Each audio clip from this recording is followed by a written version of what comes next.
আসসালামু আলাইকুম। স্বাগতম প্রিয় লিসেনার্স, প্রতি সোমবার অনুষ্ঠিত Afnan the horror world YouTube চ্যানেলের নিয়মিত আয়োজন অমীমাংসিত রহস্যের আজকের এপিসোডে। আশা করি সবাই ভালো আছেন, সুস্থ আছেন। রহস্যময় এই পৃথিবীর আনাচে কানাচে ছড়িয়ে ছিটিয়ে রয়েছে অনেক অনেক রহস্যাবৃত স্থান ও ঘটনা, যার অধিকাংশই বৈজ্ঞানিকভাবে ব্যাখ্যা করা সত্যিই অনেক কঠিন, এমনকি ক্ষেত্র বিশেষে অসম্ভবও বটে। সেগুলোকেই আমরা নাম দিয়েছি অমীমাংসিত রহস্য। এই এপিসোডগুলোতে আমরা দেশ ও দেশের বাইরের বিভিন্ন রহস্যময় স্থান ও ঘটনা নিয়ে আলোচনা করি। তার জন্য অবশ্য আমরা সাহায্য নেই বিভিন্ন বই এবং ইন্টারনেট ভিত্তিক তথ্য উপাত্ত। আমাদের এই চ্যানেলে এখনও যারা সাবস্ক্রাইব করেননি তারা দ্রুত সাবস্ক্রাইব করে ফেলুন প্লিজ। আমাদের ফেসবুক পেজ এবং গ্রুপ রয়েছে আফনান দ্য হরর ওয়ার্ল্ড নামে, যার লিঙ্ক ভিডিও ডিসক্রিপশনে দেয়া রয়েছে। আমাদের ইউটিউব চ্যানেল, ফেসবুক পেজ এবং গ্রুপের মাধ্যমে আপনারা আপনাদের মূল্যবান মতামত জানাতে পারেন। আপনারা লাইক, কমেন্ট ও শেয়ার করে আমাদের অগ্রযাত্রাকে এগিয়ে নিতে সহযোগিতা করুন। আপনাদের মূল্যবান মতামত কমেন্ট বক্সে বা পোস্ট করে এমনকি ইমেলের মাধ্যমে আমাদেরকে জানাতে পারেন। আমাদের ইমেল অ্যাড্রেস afnandahorrorworld@gmail.com। ইমেল অ্যাড্রেসের ঠিকানা ভিডিও ডিসক্রিপশনে আমরা দিয়ে দিয়েছি। চলুন কথা না বাড়িয়ে চলে যাই আমাদের আজকের আলোচনায়। প্রিয় লিসেনার্স, মানুষ কিন্তু বিভিন্ন জায়গায় ঘুরতে যায়, আর ঘুরতে যাওয়ার জন্য খুবই গুরুত্বপূর্ণ এবং জনপ্রিয় একটি জায়গা হচ্ছে সমুদ্র সৈকত। যেমন বিশ্বের সবচেয়ে দীর্ঘতম সমুদ্র সৈকত বাংলাদেশের কক্সবাজার, ঠিক তেমনি বিশ্বের আরও অনেক জায়গাতেই অনেক সুন্দর সুন্দর সমুদ্র সৈকত রয়েছে। এরই মধ্যে অন্যতম একটি সমুদ্র সৈকত হচ্ছে করাচির সমুদ্র সৈকত, যেটি পাকিস্তানে রয়েছে। সমুদ্র সৈকতে মানুষ কি করতে যায়? সূর্য ডোবা দেখতে যায়, অথবা কোনো জায়গা থেকে যদি সূর্য উদিত হয় সেটা দেখতে যায়, সমুদ্রে গোসল করতে যায়, সূর্য স্নান করতে যায়, যেটাকে সানবাথ বলি। কিন্তু এমন একটি সমুদ্র সৈকত, যে সমুদ্র সৈকতে মানুষ বিনোদনের জন্য গেলেও স্পেশালি কিছু কিছু মানুষ হরর বিনোদনের জন্য যায়, ভূত দেখতে যায় বা প্রেতাত্মা দেখতে যায়। এমন কি শুনেছেন? হ্যাঁ প্রিয় লিসেনার্স, আজকে এমন একটি সমুদ্র সৈকত যেটি পাকিস্তানের করাচিতে অবস্থিত, সেখানকার একটি ঘটনা আপনাদেরকে জানাতে চাই। পাকিস্তানের করাচিতে ডেভিলস পয়েন্ট সমুদ্র সৈকত রয়েছে। মূলত সমুদ্র সৈকতের একটি জায়গার নাম অনেকে ডেভিলস পয়েন্ট বলে আখ্যায়িত করেন। এই সমুদ্র সৈকতে কেউ যদি নাকি একা দাঁড়িয়ে থাকে, তবে সে নাকি সমুদ্রের ভেতরে চেয়ারে বসে থাকা অদ্ভুত চেহারার এক মহিলাকে দেখতে পান। আসলে এই মিথ বা গুজব যেটাই আমরা বলি না কেন, এটার উৎপত্তি আসলে কোথা থেকে হলো, এই বিষয়টা কিন্তু আমাদেরকে জানতে হবে। 1996 সালে ফরহাদ নামের একজন স্কুল ছাত্র একদম ভর দুপুরে এই সমুদ্র সৈকতে দাঁড়িয়েছিল এবং দাঁড়িয়ে সে চিপস খাচ্ছিল। আর ঠিক তখনই সে দেখতে পায় সমুদ্রের ঠিক মাঝখানে একটা চেয়ার ভাসছে এবং ওই চেয়ারে বসে অদ্ভুত এক মহিলা কে যেন পড়ছে। সমুদ্রের ঢেউ বারবার আছড়ে পড়ার পরেও ওই মহিলার বিড়বিড় করে পড়ার শব্দ ওই ফরহাদ নামের ছেলেটি শুনতে পাচ্ছিল। এটা কিন্তু সম্পূর্ণ অদ্ভুত একটি ব্যাপার, কারণ সমুদ্র সৈকতে দাঁড়িয়ে ঢেউয়ের শব্দে কিন্তু অনেক কথাই শোনা যায় না, কিন্তু সমুদ্রের ভেতরে থাকা একটা চেয়ার, সে চেয়ারের উপর একজন বসে আছে, সেটা পানির উপর ভেসে আসছে, আবার সে কিছু পড়ছে, সেটাও আবার একজন শুনতে পাচ্ছে। নিঃসন্দেহে এই স্বাভাবিক ব্যাপার নয়।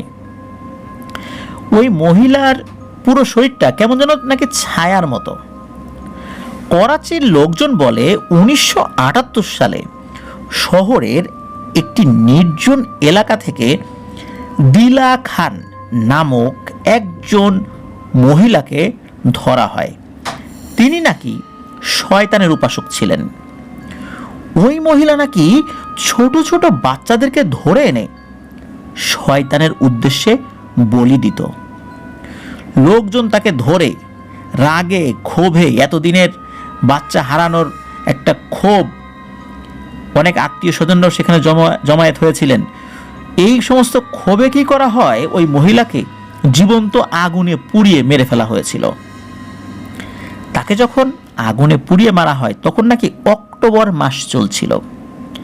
ঠিক 1 বছর পর অক্টোবর মাস থেকে এই ডেভিলস পয়েন্টে ওই অদ্ভুত ছায়ামূর্তি নাকি দেখা যেতে শুরু করে। কেউ সকালে দেখেছে, কেউ দুপুরে, কেউ রাত্রে, কেউ বা ভোর রাতে।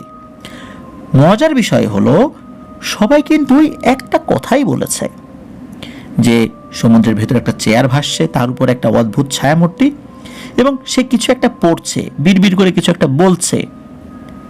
এত দূর থেকেও সেটা স্পষ্ট শোনা যাচ্ছে। ওই মহিলাকে সমুদ্র তীরের একদম কাছে যিনি দেখেছেন তিনি মার্টিন নামে একজন অস্ট্রেলিয়ান পর্যটক। তিনি দেখেছিলেন 2010 সালে। তিনি আবার সন্ধ্যাবেলা ওই সমুদ্র তীরে দাঁড়িয়ে সিগারেট খাচ্ছিলেন। হঠাৎ করে উনি দেখতে পান তার থেকে 15 কি 20 ফুট বা 25 ফুট এরকম আনুমানিক একটা দূরত্ব, তো এমন একটা দূরত্বে একটা চেয়ার ভাসছে, আর সেই চেয়ারে একজন মহিলা বসে আছে। ওই সময় আবার সমুদ্রে ভাটা চলছিল বা ভাটা শুরু হচ্ছিল। ওই জায়গাতে থাকাটা রীতিমতো বিপজ্জনক। কিন্তু এই মার্টিন নামক ভদ্রলোক কিন্তু অনেক চিৎকার করেন এবং ওই মহিলাকে বলেন যে আপনি দ্রুত ফেরত আসুন, এখন তো ভাটার টান শুরু হচ্ছে, আপনি তো সমুদ্রের ভেতরে চলে যাবেন, আপনাকে তো উদ্ধার করা যাবে না। কিন্তু ওই মহিলাটা একদম নির্বিকার, সে তার মতো করে বিড়বিড় করে কিছু একটা বলছে এবং এই মার্টিনের চিৎকারের প্রতি তার কোনো ভ্রুক্ষেপই নেই। একজন মহিলাকে চোখের সামনে মৃত্যু বরণ করতে দেখা, এটা কোনো স্বাভাবিক মানুষ মেনে নিতে পারবে না। সে একজন মহিলাই হোক, পুরুষ হোক, বাচ্চা হোক, সেটা যেটাই হোক না কেন। মার্টিন জীবনের ঝুঁকি নিয়ে ওই মহিলাকে বাঁচাতে নিজেই পানিতে নেমে পড়েন। উনি ওই পর্যন্ত গিয়েছিলেন সাহস করে ওই ভাটার টানের সময়, কিন্তু উনি কিছুটা এগিয়েই দেখেন যেখানে উনি একটু আগে মহিলা দেখেছিলেন একটা চেয়ারে বসে আছে, ভাসমান চেয়ারে, ওখানে কেউ নেই। উনি দ্রুত উপরে উঠে আসেন, আর একটু দেরি হলে উনিও ভাটার টানে সমুদ্রের ভেতরে চলে যেতেন। মার্টিন হোটেলে এসে হোটেল কর্তৃপক্ষের কাছে এই ঘটনাটি বিস্তারিতভাবে বলেন এবং কি কি দেখেছিলেন, কিভাবে উদ্ধার করতে গিয়েছিলেন, সবকিছু খুলে বলেন। তখন হোটেল কর্তৃপক্ষ তাকে এই অদ্ভুত মহিলার কথা জানান যে একে পূর্বেও আরেকবার দেখা গিয়েছে এবং ওই মহিলার ইতিহাসটা তাকে জানান। মার্টিন খুবই অবাক হয়েছিলেন। 2005 সালে নাকি নিয়াজ নামে একজন স্পিডবোট চালক, উনি স্পিডবোট নিয়ে যখন তীরের কাছে আসছিলেন তখন উনি ওই মহিলাকে দেখতে পান। উনি দ্রুত স্পিডবোট ঘুরিয়ে ওই মহিলার খুব কাছাকাছি চলে গিয়েছিলেন। উনি প্রথমবারের মতো স্পষ্ট শুনতে পান ওই মহিলা নাকি পবিত্র কোরআন থেকে তেলাওয়াত করছে, কিন্তু ওই মহিলা কোরআনের আয়াতগুলো নাকি অদ্ভুত সুরে এবং খুবই বিকৃতভাবে উল্টো করে পড়ছিল। শব্দ শুনে মনে হচ্ছিল উনি অ্যারাবিক কোনো কিছু পড়ছেন, কিন্তু মনে হচ্ছিল উনি কোরআন উল্টো করে পড়ছেন। ওটা আসলে কোরআন থেকে পড়ছিলেন কিনা এটা নিশ্চিতভাবে উনি বলতে পারেন না, তবে ওনার ভাষ্য অনুযায়ী যে ওই মহিলা নাকি কোরআন উল্টো করে পড়ছিলেন। কোরআন উল্টো করে পড়লে কিন্তু স্বাভাবিক চিন্তা থেকে ওটা আসলে ধরার কথা না, কারণ উল্টো করে পড়লে শব্দগুলোই তো উল্টো হয়ে যাবে।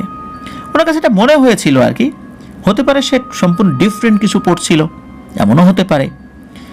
অদ্ভুত ব্যাপার হলো এই যে নিয়াজ যে ভদ্রলোক স্পিডবোট চালক, উনি কিন্তু 2006 সালের জানুয়ারি মাসে নিজের গলায় নিজে ছুরি চালিয়ে সুইসাইড করেছিলেন।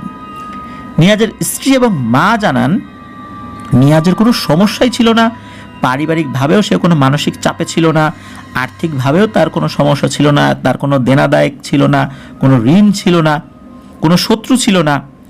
তারপরে হঠাৎ করে কোনো কারণ ছাড়াই কেন সে এভাবে মারা গেল, এই বিষয়টা কেউ বলতে পারে না। সকলে ধারণা করে যে নিয়াজ যখন 2005 সালে ওই ভয়ঙ্কর মহিলাকে দেখেছিলেন, এরপরেই কোনো অশুভ শক্তি নিয়াজের উপরে চড়াও হয়, যার ফলে নিয়াজকে আত্মহত্যা করতে বাধ্য করেছিল। নিয়াজের স্ত্রী জানিয়েছিলেন রাতের খাবার খেয়ে সে ঘরের ভিতর ঢুকে থাকি দরজা লাগিয়ে দেয়। তারপর নিয়াজের মা, নিয়াজের স্ত্রী দুজন মিলে অনেকবার দরজা ধাক্কাধাক্কি করার পর সে যখন দরজা খোলে না, তারা তো চিৎকার চেঁচামেচি শুরু করেছে, এলাকার লোকজনদেরকে জড়ো করেছেন। দরজা ভেঙে ভেতরে ঢুকে দেখা যায় নিয়াজের মৃতদেহ মাটিতে পড়ে আছে, রক্তে ভেসে যাচ্ছে পুরো মেঝে। পোস্টমর্টেম করলে জানা যায় নিয়াজ নিজেই নিজের গলাতে ছুরি চালিয়েছিলেন, কারণ ছুরিতে অন্য কারো আঙ্গুলের ছাপ পাওয়া যায়নি। নিয়াজ কেন আত্মহত্যা করেছিল তা আজও রহস্য। সবাই ওই দিলা খান নামক ওই মহিলার যে অবয়ব ওটাকে দায়ী করেন। মানুষ মারা গেলে তো সেটা আর ফেরত আসে না, কিন্তু ধারণা করা হয় দিলা খান যেহেতু শয়তানের উপাসক ছিলেন, এই কারণে তার সাথে থাকা অসংখ্য পিশাচগুলো এভাবেই আশেপাশে ঘুরঘুর করছে। দিলা খানের রূপ নিয়ে তারা সামনে আসে এবং চেয়ারে বসা এই ভয়ঙ্কর অশরীরীর খুব কাছে যাওয়াটাই নিয়াজের এই ভয়ানক মৃত্যুর কারণ বলে অনেকেই মনে করেন। করাচি সমুদ্র সৈকতের এই যে জায়গা ডেভিলস পয়েন্ট, এই ডেভিলস পয়েন্টের এই রহস্যময় এই অবয়বকে নিয়ে কিন্তু গল্প চলছেই। এখনও নাকি অনেক স্থানীয় লোক, বিভিন্ন পর্যটক তাকে নাকি হঠাৎ হঠাৎ দেখে ফেলে। আর অনেক পর্যটক নাকি কৌতূহলী হয়ে ওই ডেভিলস পয়েন্টে জানি ওই ভয়ানক ওই অশরীরীকে দেখার জন্য। যেহেতু রাতের বেলা গেলেই যে দেখা যাবে সেটা এরকম না, দিনের যে কোনো সময় দেখা যেতে পারে। এই কারণেই মূলত তারা সেখানে যান। প্রিয় লিসেনার্স, খুবই অদ্ভুত একটি বিষয়। পাকিস্তানের করাচি সমুদ্র সৈকতের এই ডেভিলস পয়েন্টে আপনারা কি কেউ গিয়েছেন? কখনো কি দেখেছেন কিছু? যদি এমন কিছু দেখে থাকেন বা আপনারা যদি আপনাদের কাছেও যদি এমন ধরনের কোনো তথ্য থাকে, আমাদেরকে কিন্তু জানাতে পারেন। প্রিয় লিসেনার্স, আমাদের কাছে যদি আপনারা ঘটনা পাঠাতে চান, তারা লিখে অথবা রেকর্ড করে যে কোনোভাবে ঘটনা পাঠাতে পারবেন afnanthehorrorworld@gmail.com এই ইমেল অ্যাড্রেসে। ইমেল অ্যাড্রেসের স্পেলিংটা হচ্ছে AFNANTHEHORRORWORLD afnanthehorrorworld@gmail.com। ইমেল অ্যাড্রেসের স্পেলিংটা আমরা আমাদের ভিডিও ডেসক্রিপশনে দিয়ে রেখেছি, সেখানে গিয়ে স্পেলিংটা চেক করে নিতে পারবেন। প্রিয় লিসেনার্স, আমার আরও একটি ইউটিউব চ্যানেল রয়েছে আফনান্স বি নামে, এটির লিঙ্কও আমাদের এই ভিডিও ডেসক্রিপশনেও দেওয়া রয়েছে। সেখানে গিয়ে আপনারা আমার ওই চ্যানেলে সাবস্ক্রাইব করতে পারেন। ওখানে আমার ট্রাভেলিং, ব্লগিং, এডুকেশনাল কন্টেন্টগুলো এগুলো আপলোড করে থাকি, আমার নিজস্ব উপলব্ধিগুলো সেগুলো আপলোড করে থাকি। ওখানে কোনো ভৌতিক ঘটনা আপলোড করা হয় না। সেখানে সাবস্ক্রাইব করে ভিডিওগুলো দেখেও আমাকে উৎসাহিত করতে পারেন। প্রিয় লিসেনার্স, আপনারা আপনাদের মূল্যবান মতামতগুলো পোস্ট করে বা কমেন্ট করে জানাতে পারেন। আমাদের ফেসবুক পেজ এবং গ্রুপ রয়েছে আফনান দ্য হরর ওয়ার্ল্ড নামে, এই দুটোর লিঙ্ক আমরা আমাদের ভিডিও ডেসক্রিপশনে দিয়ে রেখেছি। সেখানে গিয়ে আপনারা আমাদের পরিবারের সদস্য হয়ে আমাদের ফেসবুক পেজে কমেন্ট করে আপনাদের মতামত জানাতে পারেন। ফেসবুক গ্রুপে পোস্ট করে অথবা কমেন্ট করে যে কোনোভাবে মতামত জানাতে পারেন।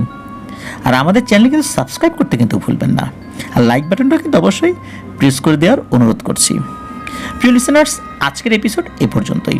আসছে বৃহস্পতিবার আপনাদের পাঠানো ঘটনাবলী নিয়ে আরও একটা এপিসোড আপনাদের সামনে ইনশাল্লাহ নিয়ে আসবো।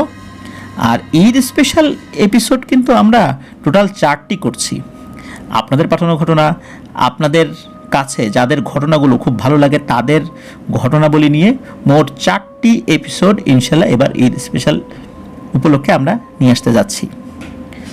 সকলের জন্য শুভকামনা রইল। আমার জন্য দোয়া করবেন, আমার পরিবারের জন্য দোয়া করবেন, আপনাদের জন্য দোয়া রইল, আপনাদের পরিবারের প্রত্যেকের জন্য দোয়া রইল।